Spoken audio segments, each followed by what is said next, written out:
Okay. Welcome back. We're not going to have class on next Tuesday, so a week from today. Probably this will be one of the few classes that I have to cancel, so hopefully not too many more. Also, I will release a P-set today, and it'll be due 2 weeks from today. Okay. Okay, so let me remind you what we were doing at the end of last time. We were looking at commutant algebras. So the definition here was, let's say we have a matrix representation X from our group to GLD for some D. Then we define the corresponding commutant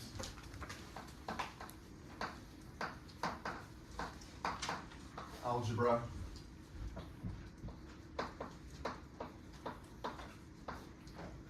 which we're going to denote by com(x), and this is just the set of matrices that commute with the action of the group. So this is going to be the set of all T, which are D by D matrices, such that T times X of G is the same as X of G times T for all G in the group.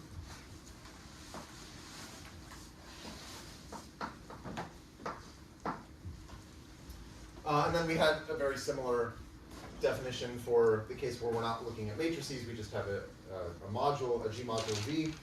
So that was where we said given a G module V, the endomorphism algebra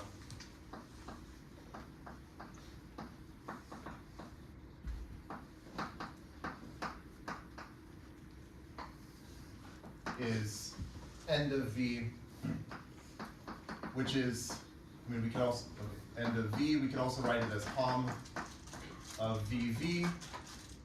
So this is the set of linear transformations from V to itself that commute with the action of G. Okay, so if you fix a basis for V and you're viewing linear transformations as matrices, then it's exactly the same as this. Okay. Right, so maybe I can also write this as, this is the set of theta from V to V, such that theta is a G homomorphism.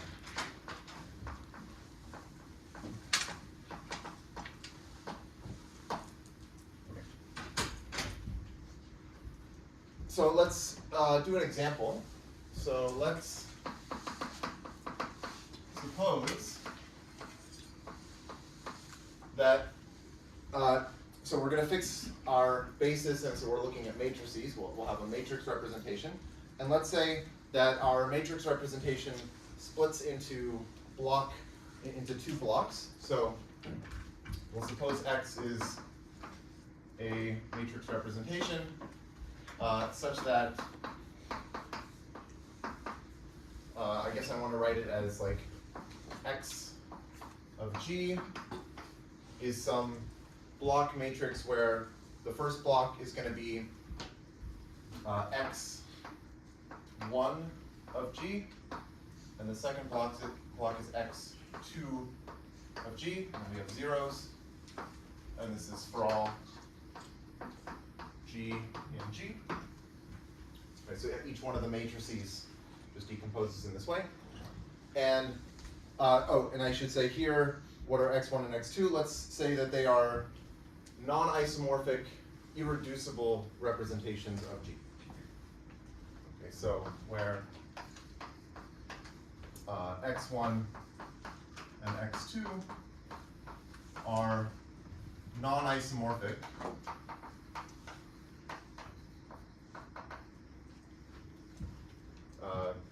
representations of G.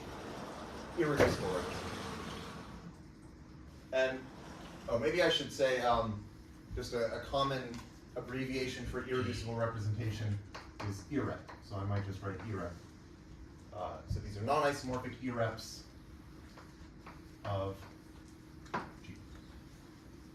And we want to, let me also say their degrees. Let's say of degrees,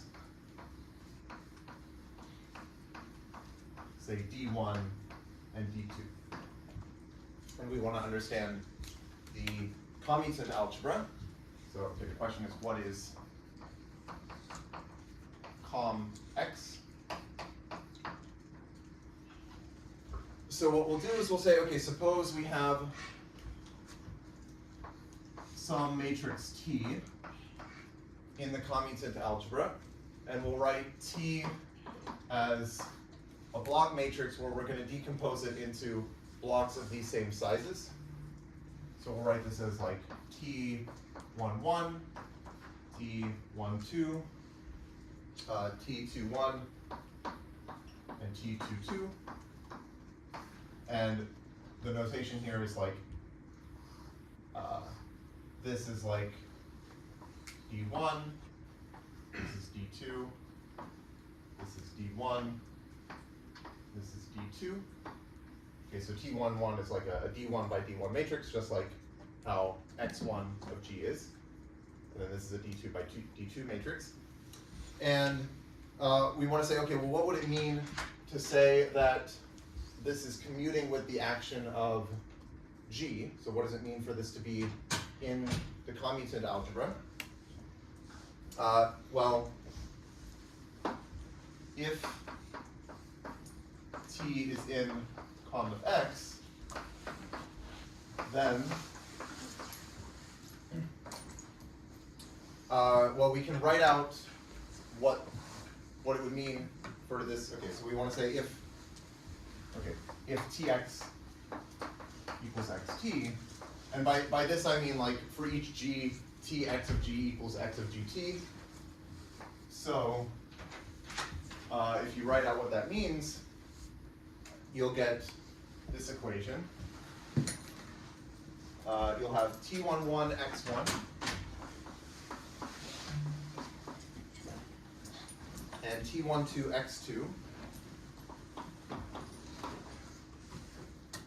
and here T21 x1 and T22 x2, and this should equal so I guess, okay, this is Tx, and what I mean by this is for each little g in G, T times x of G would be this matrix with G's put in there. Okay? And then similarly, you can multiply out what xt would be, and it would be x1 T11, and then this is x1 T12. This one is x2 T21, and this is x2 T22. Okay. So this is just what you would get if you just multiply. Okay. So now we can just we can equate the blocks themselves, right? This is like decomposed into blocks. So we can say, okay, these blocks have to be the same, and these blocks have to be the same, and so on. So we get the following.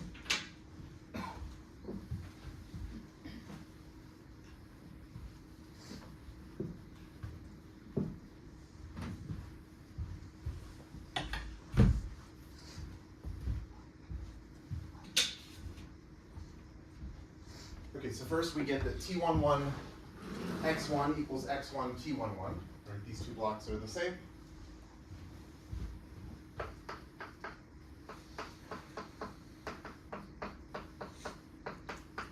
And what does that imply? Okay, so that implies that like this has to be true for every G, right? Like T11 x1 of G equals x1 of G T11. So that's saying that actually T11 is in the commutant algebra of the, so T11 is in the commutant algebra of x1.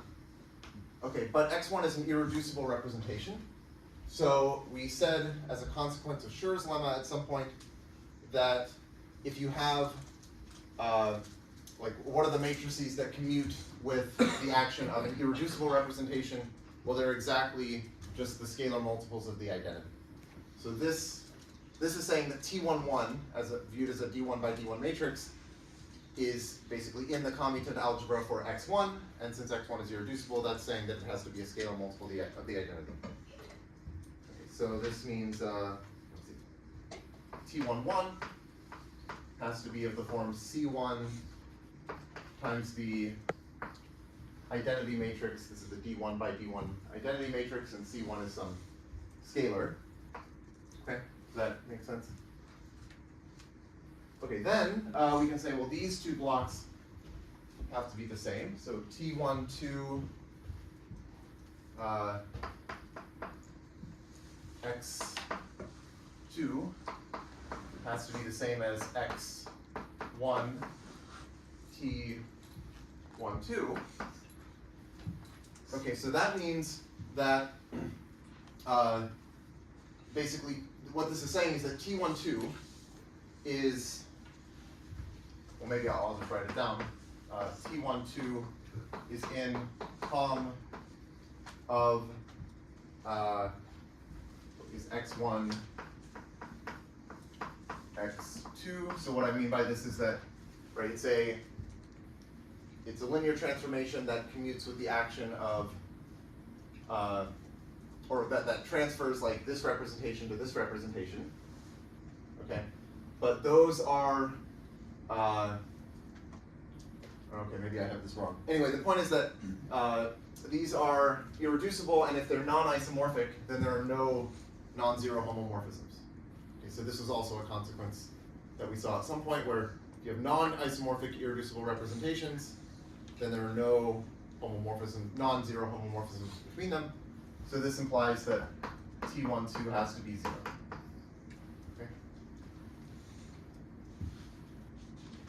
Okay.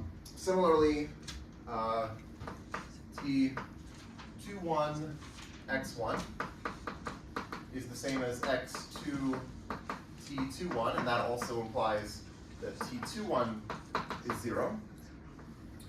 And then finally, T22 x2 equals x2 T22, and that implies that T22 commutes with the action of G for the x2 irreducible representation, and since that's irreducible, that implies that T22 is also a scalar multiple of the identity, so it's some constant C2 times the D2 by D2 identity matrix.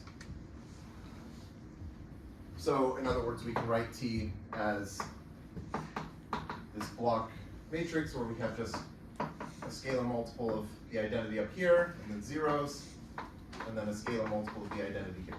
Okay?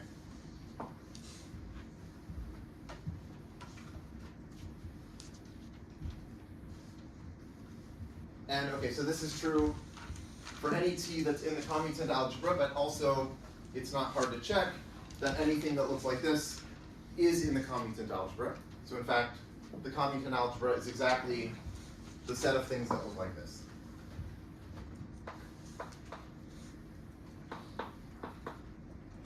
So we could write it as the set of C1 times the D1 by D1 identity, direct sum C2 times the D2 by D2 identity, such that C1 and C2 are scalars. Okay.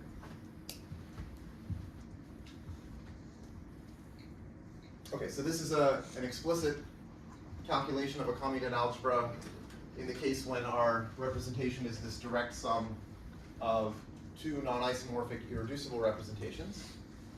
Another natural thing to consider is, well, what happens if we do the same thing, but where x1 and x2 are actually isomorphic to each other? So they're just two copies of basically the same representation. And I guess I won't go through the computations, but you can kind of do a similar thing where you write out blocks of matrices and you multiply and then you compare the different blocks and you see what that implies using some form of Schur's lemma. And then what you end up finding is the following.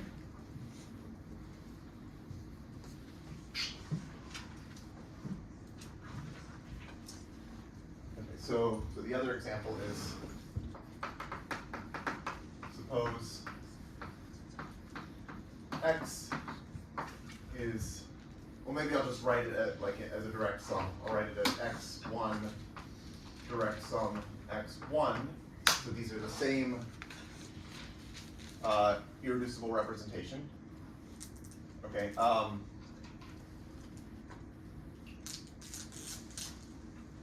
Yeah. Okay.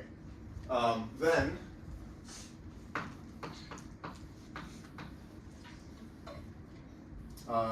what you can show is that comm of x is the set of matrices that look like this. You have C1, some constant C11 times, let's just say these have degree D.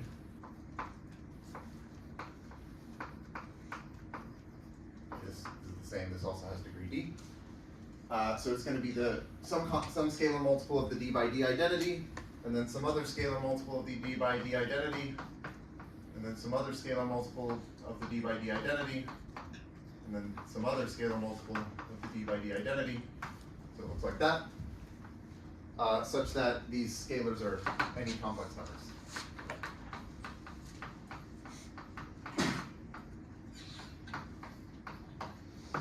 Okay.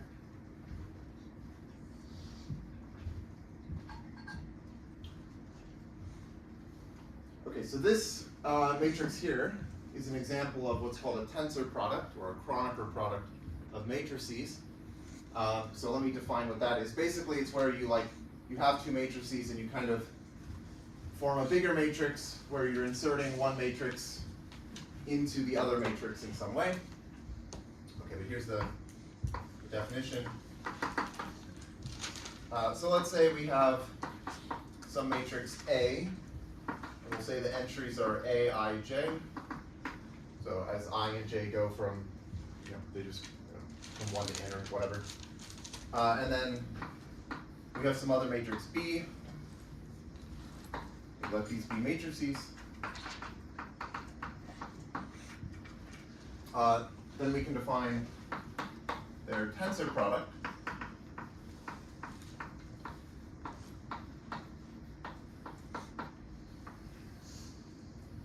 Also called Kronecker product.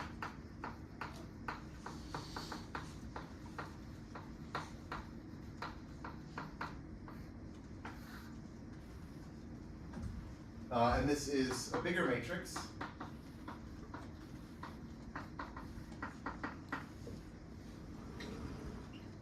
A tensor B. So what we do is we're going to break it into blocks. We're going to take A11 times B. So this is just like you take the matrix B and multiply it by the scalar A11. That's like this part of the matrix. And then over here you have A12 times B, and then this keeps going. You'd have A13 times B, and so on. And then you just do the same in the other rows. Here you have A21 B, here's A22 B, and so on. And then there's just, you keep filling it all out. Okay?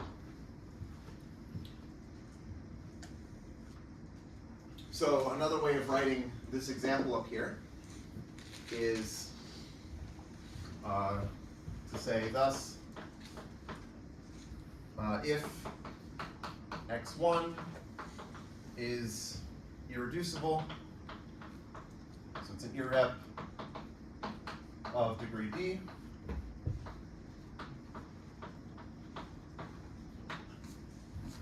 then the commutant algebra of, I'll write it as 2x1, and 2x1 is just meaning x1 direct sum x1, so it's just this, but it's just a different way of writing it. Then this is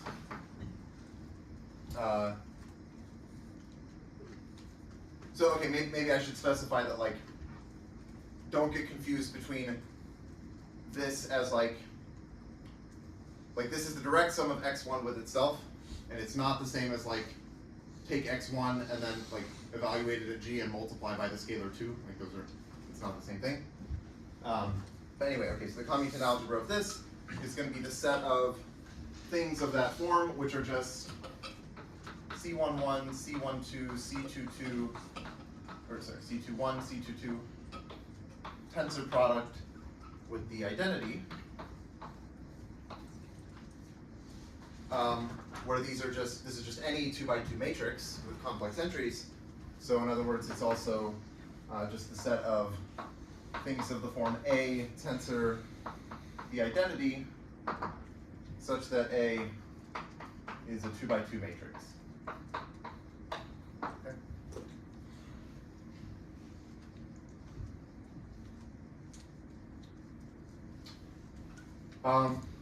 So more generally, I mean, you can do the same kind of thing, and you can work out, well, what if we had, instead of a direct sum of two irreducible representations that are isomorphic, what if you had 3 or 4 or whatever? And it's very similar. So in general,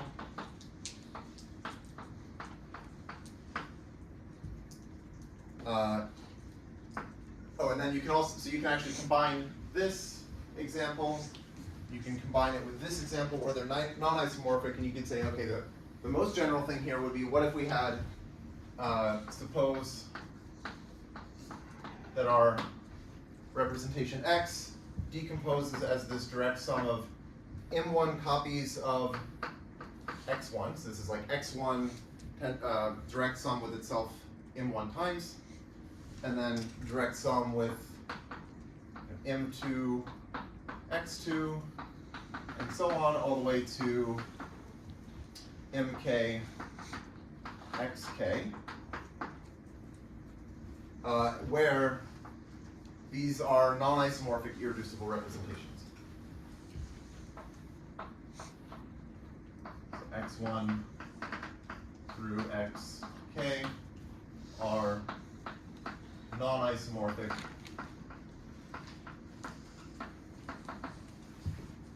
irreps of some degrees, let's say d1 through dk. Then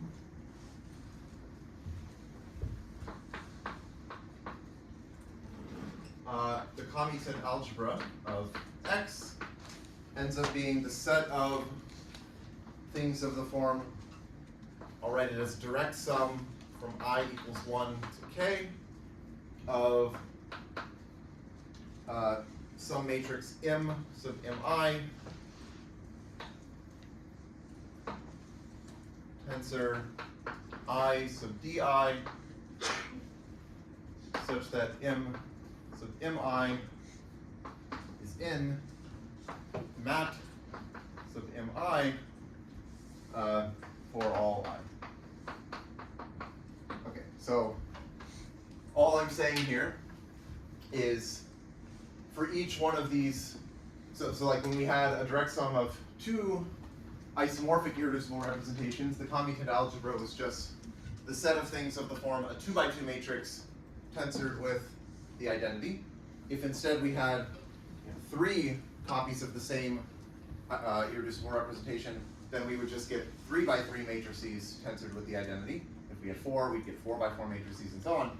And so here this is saying that this factor, this m copies of the x1, contributes the tensor product of m1 by m1 matrices with the identity, the d1 by d1 identity.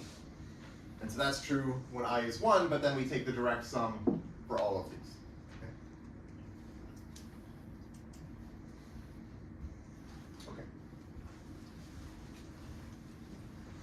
So one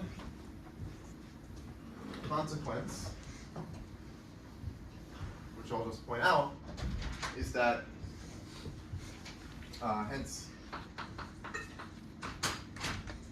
what is the dimension of the commutant algebra of X, well, okay, the dimension of like the dimension of this space, right, is like 4. So there are 4 scalars that you can put in. So in general, the dimension of this this tensor product is mi squared. But then if we have like this direct sum, the dimensions are just going to add, because you could think of this as like block diagonal matrix, where each block is like dimension mi squared by mi squared in terms of the dimension of what you can fill in. Like you have that many entries, mi squared entries. So the dimension of this is just going to be the sum m1 squared plus m2 squared plus dot dot plus mk squared.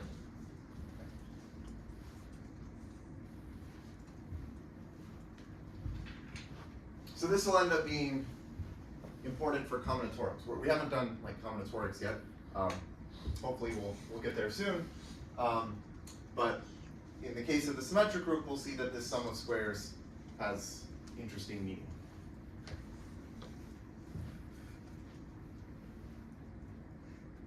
Okay. Any questions up to here? Okay.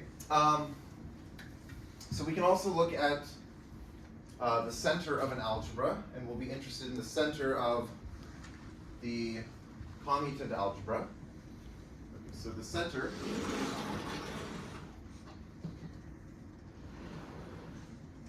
is just the set of things that commute with everything.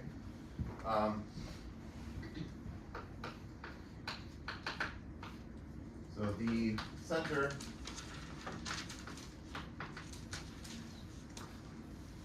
of an algebra A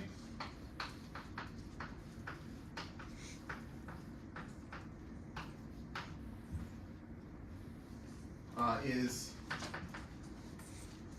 all denoted by Z sub A. And okay, well, it's just the set of elements of the algebra such that AB equals BA for all B in the algebra.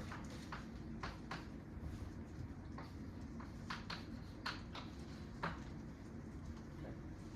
And again here, like an algebra, it's a vector space, but it's also a ring, so you can multiply things, you can also add them, you can also do scalar multiplication. Okay. So we're actually going to want to look, and this might seem a little weird, but hopefully it'll make sense at some point. We're going to look at the center of the commutant algebra. And okay, so what are we actually looking at? The commutant algebra is the set of matrices that commute with the action of G. And so here the center of that is the set of things that commute with everything that commutes with the action of G. So it's like we're doing this sort of double commutation thing, which seems kind of weird, but it ends up being sort of the right thing to consider.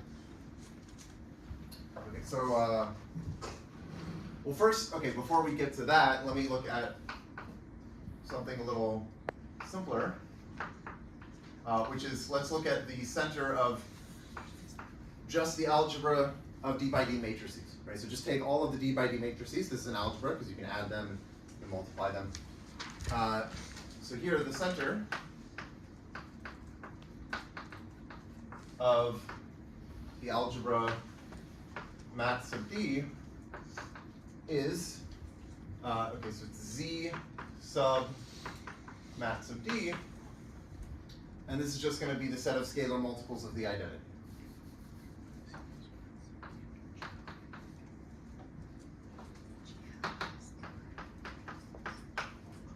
So if you like, you could think of this as like isomorphic to the complex numbers, just because,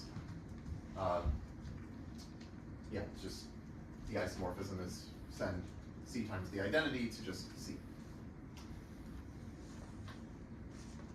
Okay, I'm not going to go through the full proof of this, but I'll just give you the sketch idea, because most of it is just like multiplying out matrices, and it's not that hard. Here's the proof sketch.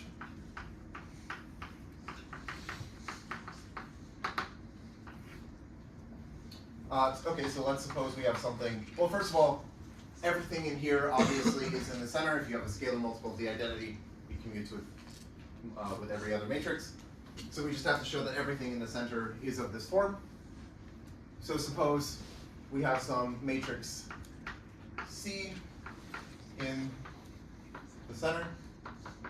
And I'm going to let Eij be this matrix that has a 1 in the ij entry and zeros everywhere else. Right, so this is this matrix where, like, this is row I, and this is column J. Then we put a 1 in that entry, and everything else is just zeros.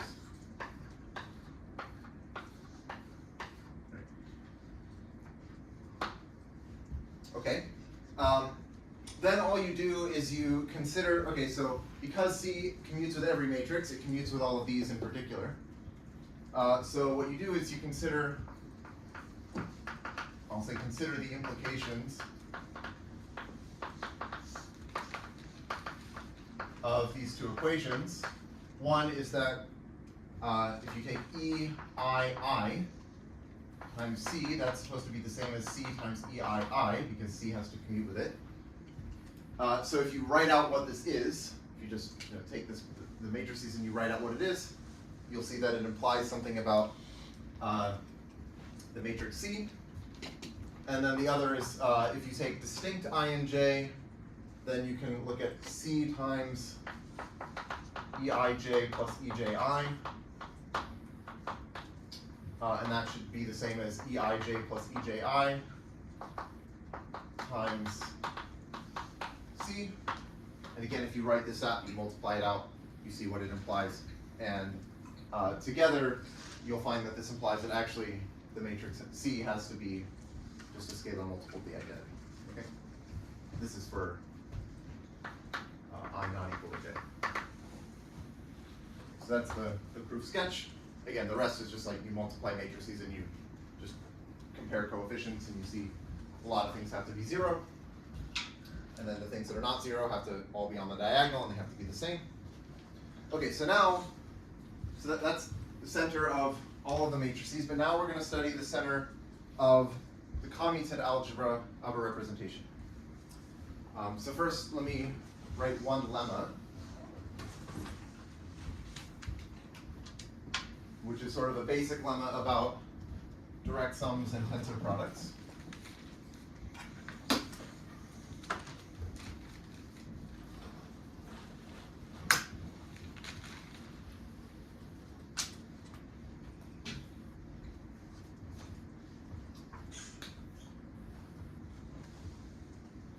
Okay, so let's say we have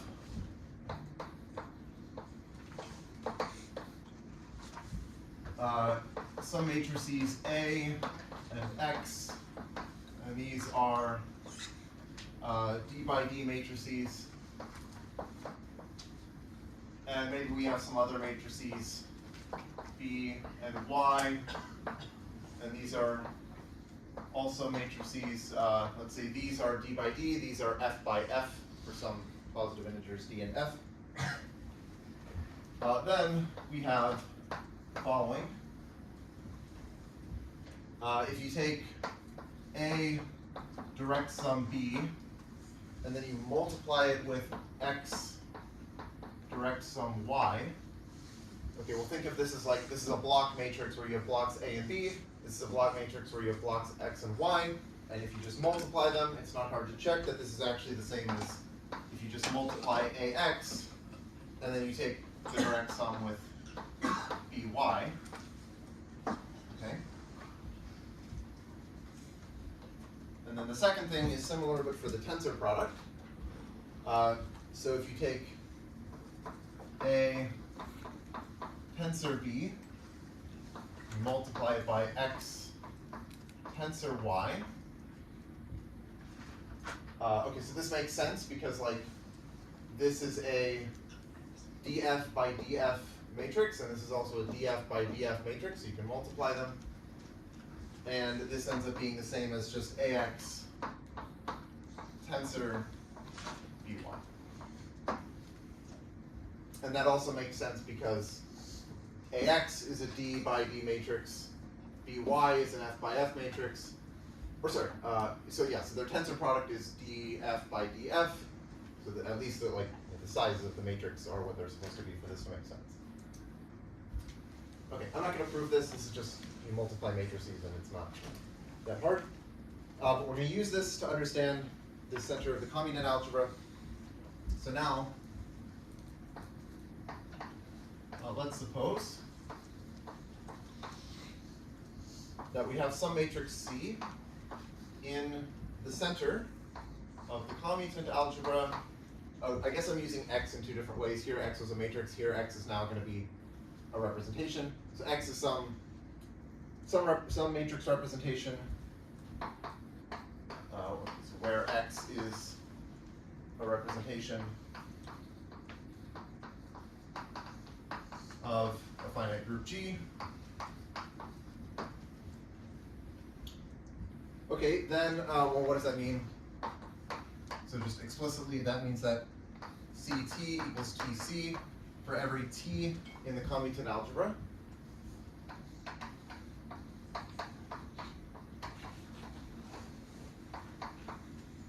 That's all this is saying. So let's write them out explicitly.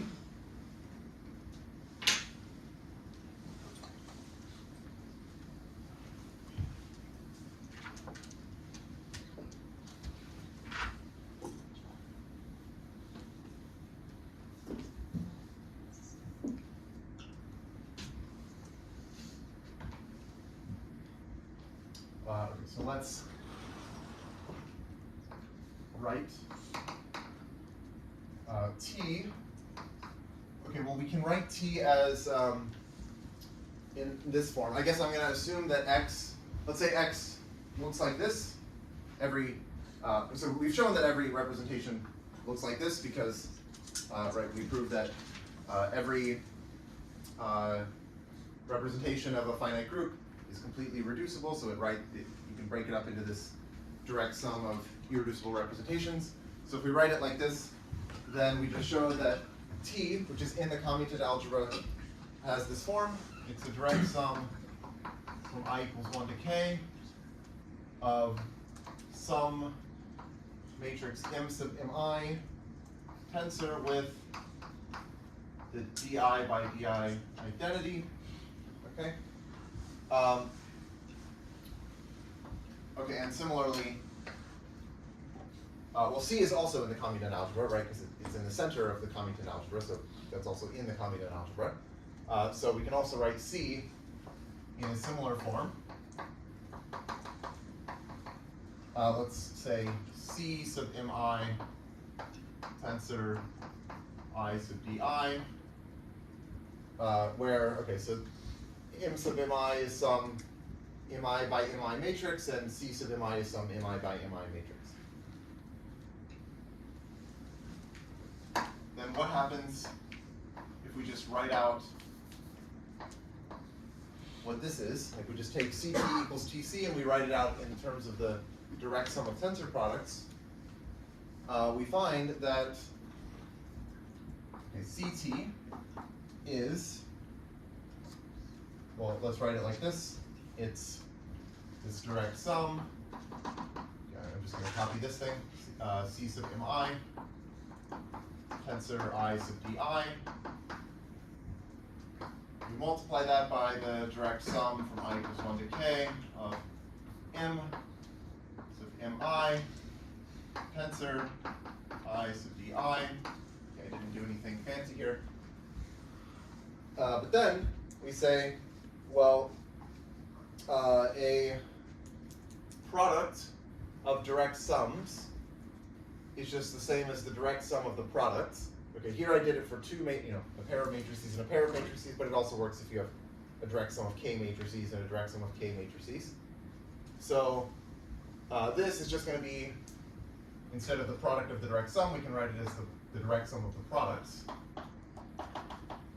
So direct sum from I equals 1 to k of C sub mi tensor I sub di times m sub mi tensor I sub di Okay, but now this is a product of tensor products. We said that a product of tensor products is the same as the tensor product of the product. Okay. So this is, maybe I'll write it over here, the direct sum from I equals 1 to k of C sub mi times m sub mi tensor with, okay, the di by di matrix, or identity matrix times the di by di identity matrix. Well, okay, the identity times the identity is just the identity. So this is just I sub di.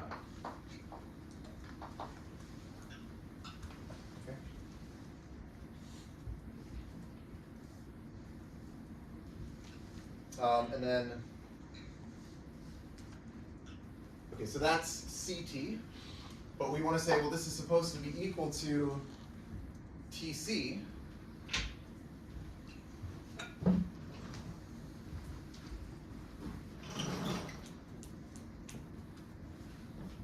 What is TC? Okay, I won't write all the steps out, but similarly, you can check by the same reasoning that TC is the direct sum from I equals 1 to k of m sub mi times C sub mi tensor I sub di. Okay.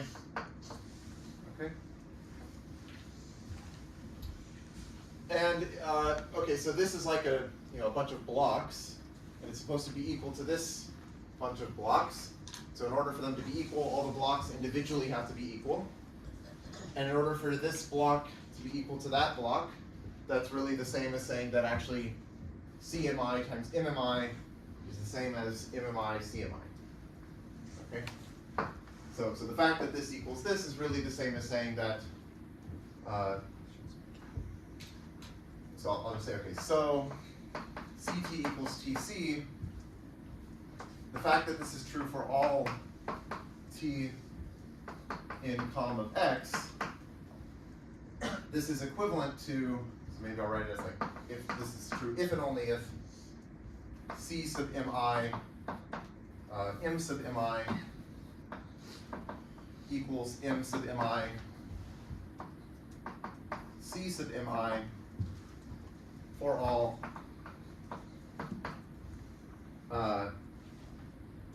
m sub mi in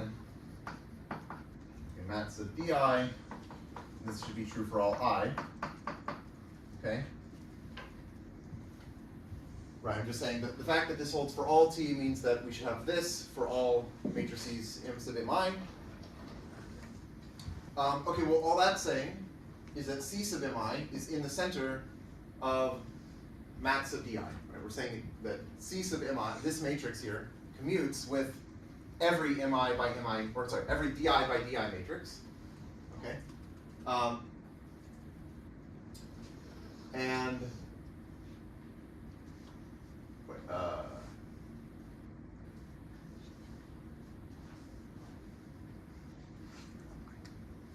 okay, sure.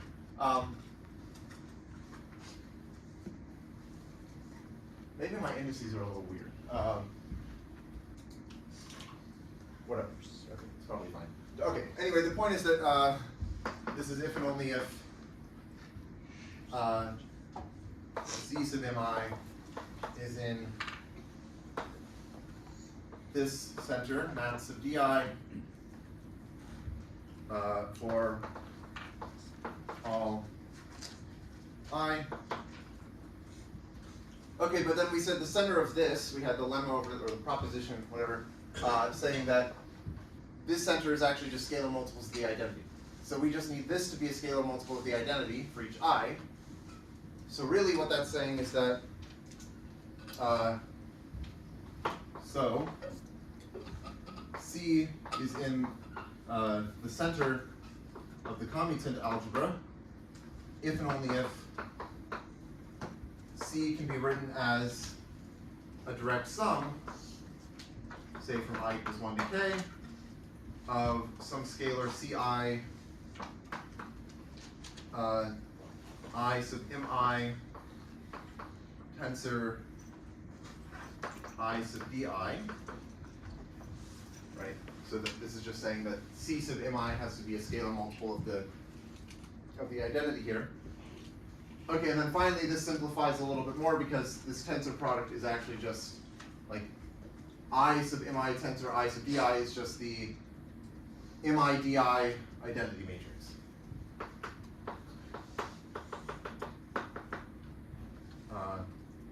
Ci I sub mi di.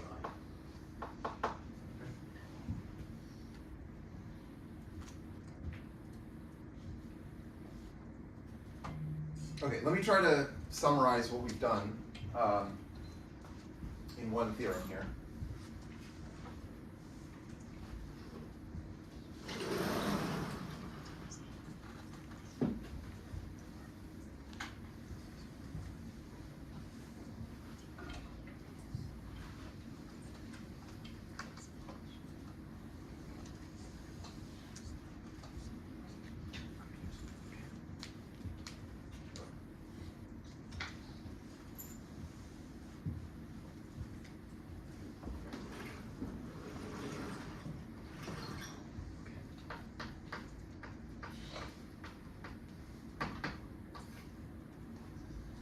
So let X be a matrix representation.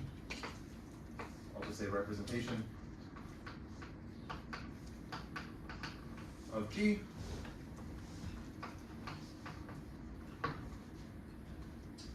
We can write it just as before as M1 X1 direct sum dot direct sum mk xk, where x1 through xk are non-isomorphic irreducible representations of G. Again, we're going to let di be the degree of xi, just the same setup. Okay, then, first, the degree of x, okay, this is just going to be m1 d1 plus da da da plus mk dk. Okay, this is just the fact that like when you take a direct sum of representations, you're just adding the degrees, right? You're just taking a block matrix basically. So the degrees add. Number two is just a statement of a commutant algebra of X. And we were saying this is the set of all things of the form direct sum from I equals 1 to k of m sub mi tensor I sub di such that m sub mi is in mat sub mi for all I.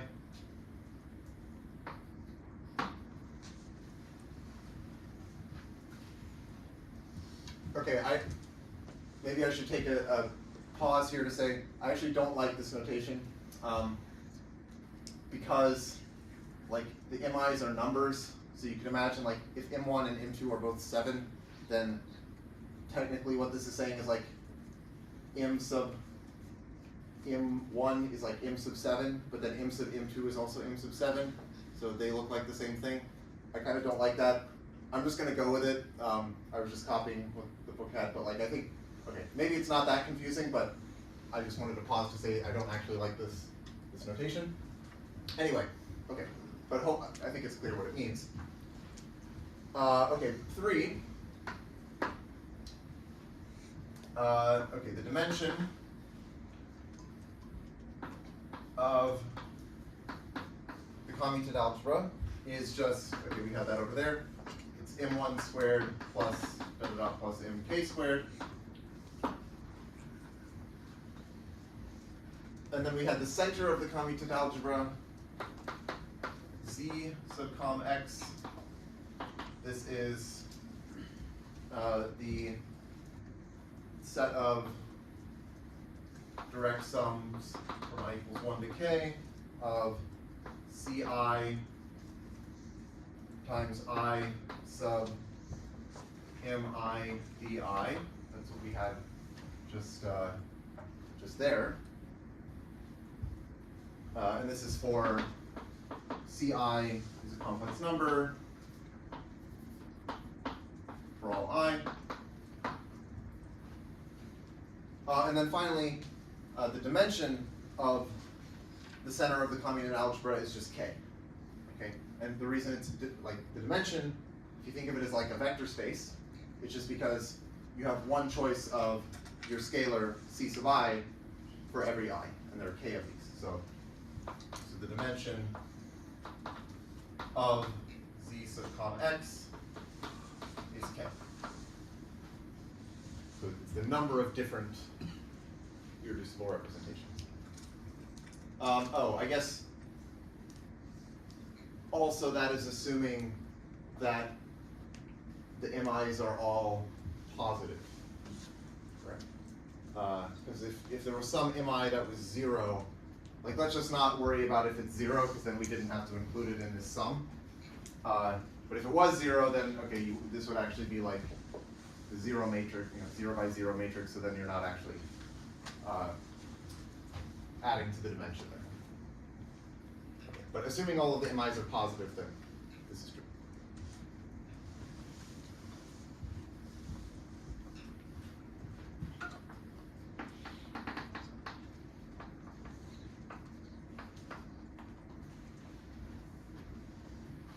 Okay.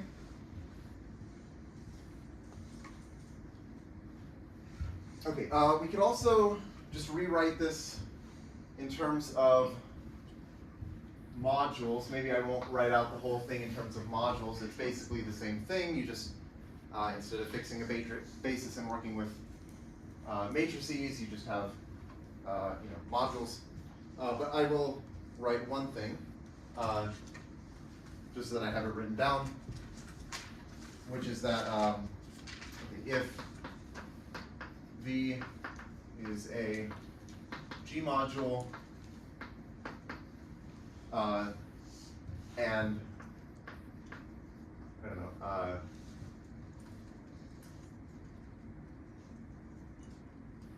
I'll just write it as we have the same setup. Okay, what I mean by the same setup is you write it as a direct sum of irreducible representations, and there are M1 of these and M2 of these, and like it's the same numbers, MIs and the DIs and all that. Then the endomorphism algebra, or I'll say, okay, the dimension of the endomorphism algebra is the sum of squares. I just wanted to write it this way because oftentimes people write end of V instead of comm of X, but again, it's the same thing up to a matter of like choosing a basis. So sometimes you'll see this. Okay.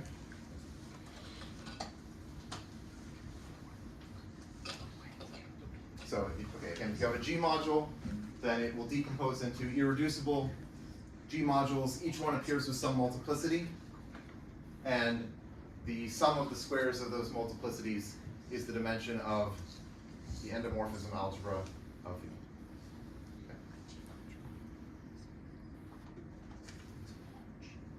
Okay. Let me mention one other thing. So I won't prove this, but you can prove this using sort of similar arguments. But this is just more general. So maybe I'll just stick it here. Proposition. So let V and W be G modules.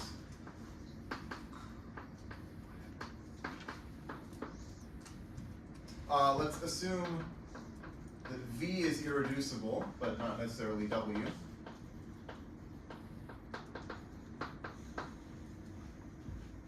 Then the dimension of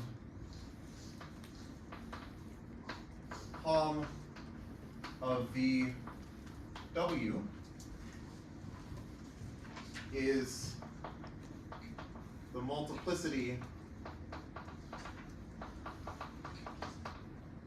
of V in W.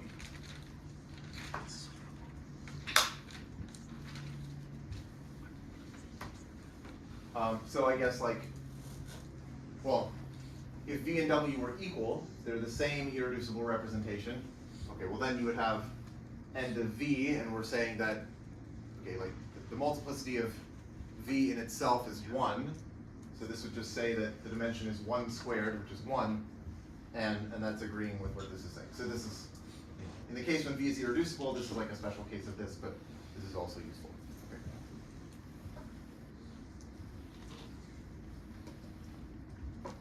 Okay. So now let me shift to talking about group characters. So the idea of a group character is that we have these representations, and a representation you might think is like some kind of complicated object because it's a homomorphism, let's say, from the group into matrices, and matrices are, there's a lot going on with matrices because they've got a bunch of entries. But what you can do is you can sort of distill this down into just a map from the group into the complex numbers by taking the traces of the matrices. And what's kind of miraculous is that this really encodes a huge amount of the structure of the representation, even though you're only keeping track of like one number instead of a whole matrix, basically. Okay, so let me find a place to write this.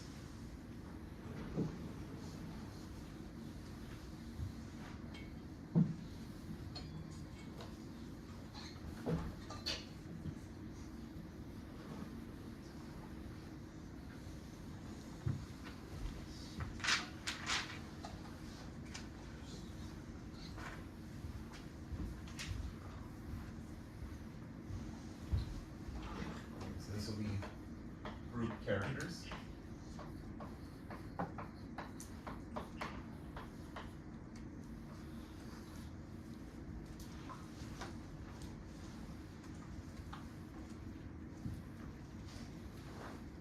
Okay, so let X be a representation of a finite group G.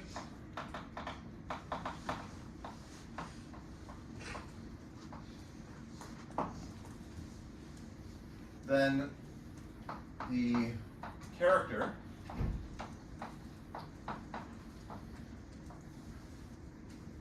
of X, maybe X is a little better. Well, okay, I'll still use X, but it's a little weird because the character is usually denoted by chi. So denoted chi. Okay, so there's a difference between the X and the chi. If I wanted to be really confusing, I could call it chi sub X, or just chi.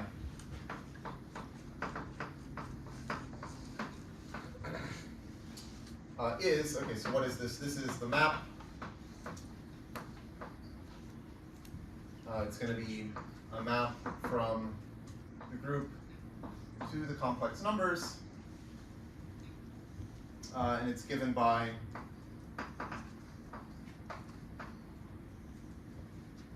chi of G equals the trace of X of G. Okay.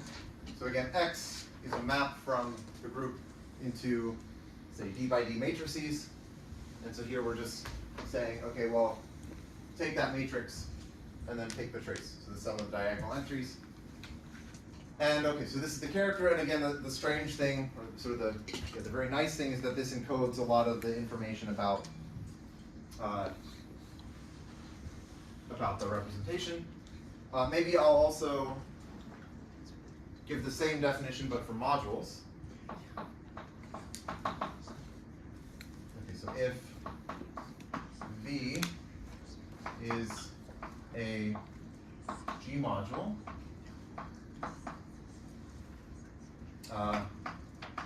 We define its character. Okay, well, one way of defining the character is you could say, pick a basis for V, so that now, since it's a G module, that basis gives you a matrix representation by just representing linear transformations as matrices. And then you take the character of that matrix representation. Okay. So we'll define this to be the character of, I'll say, A corresponding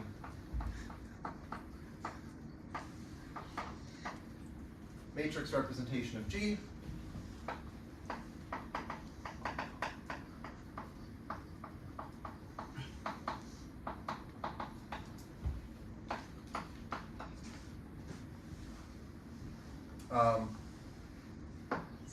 Just defined in this way with the trace.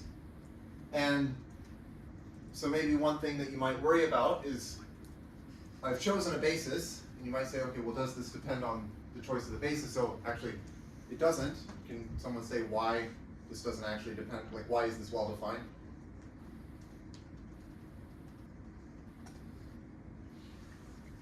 Like, if I had two, yeah. I don't know why, but the contraction map is natural. The contraction map. Like the trace map. Okay, so maybe what you're saying is equivalent to what I'm thinking, which is maybe just more elementary in terms of linear algebra. So if you have if I chose two different bases, I want to say, like, okay, why is it that the trace of my matrix written in one basis is the same as the trace of the matrix written in the other basis? And it's because, like, when you transfer from one basis to another, you're just conjugating by some linear, some invertible matrix. And conjugating by an invertible matrix doesn't change the trace. Okay. So maybe this is equivalent to what you would say. Right, so I'll just say this is well defined. Indeed,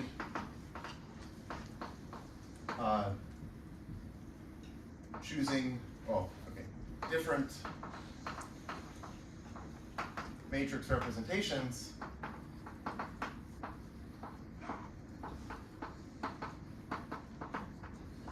corresponding to G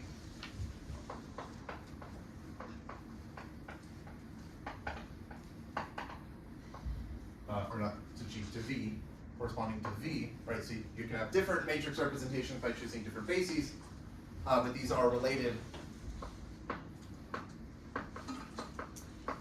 by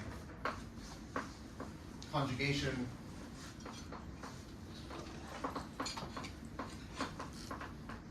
by a change of basis matrix.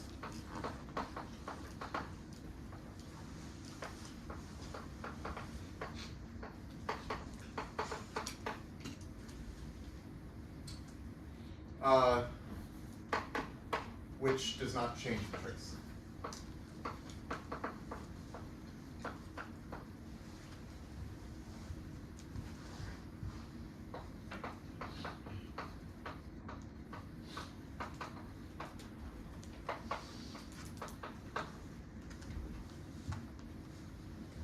Okay.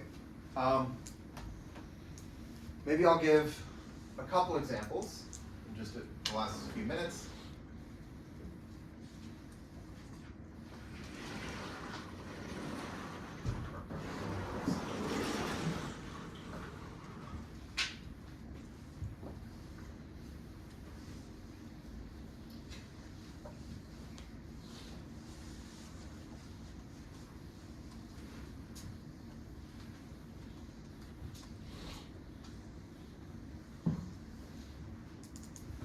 Okay, well, probably the easiest example is if we have a representation of dimension 1.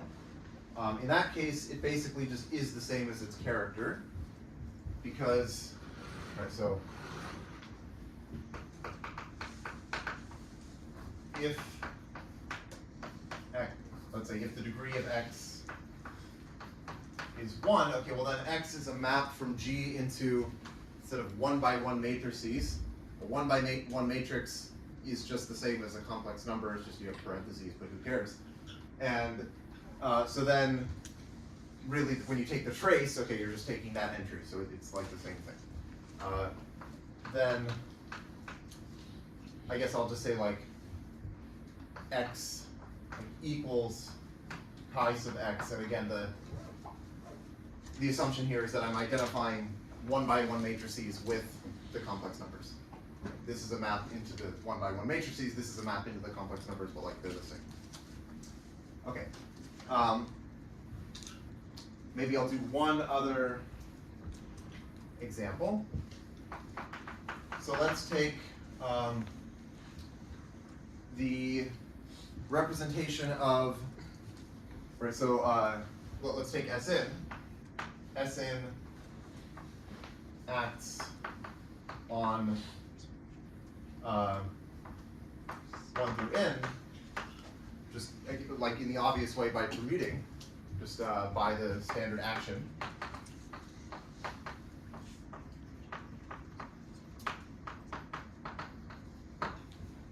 So this gives us a permutation representation.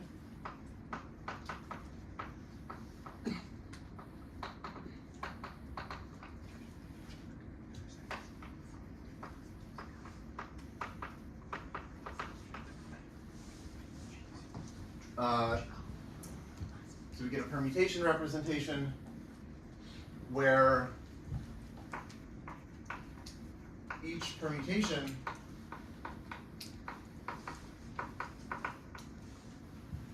I'll say is represented by its permutation matrix. Okay, so if you remember maybe last time or the time before, I defined a permutation matrix associated to a permutation to be this, it's a matrix with zeros and ones, where you have like a 1 in the ij position if the permutation sends either j to I or I to, whatever the convention was. So that's a matrix, and that's allowing you to represent your permutation, and that is the representation that corresponds to this action. And then if you do that, then I guess I'll say the trace of, okay, let's call this, okay, so call the representation, well, whatever, I'll just say, okay, then pi of a permutation pi. So permutation, pi is a permutation in Sn. This is supposed to be the trace of the permutation matrix, and this is just the number of fixed points of pi. Okay, so this is like a special case of a more general thing about permutation representations. Again, whenever you have a group that's acting on some set, then there's this associated permutation representation, and the matrices that show up in the representation are permutation matrices, and then the traces just tell you about the number of fixed points. And so I think on the P set, I'll ask you to like prove this and write down details. Okay, let's see. I think that can be all for today, and then next time we'll continue with proof terms. Yes.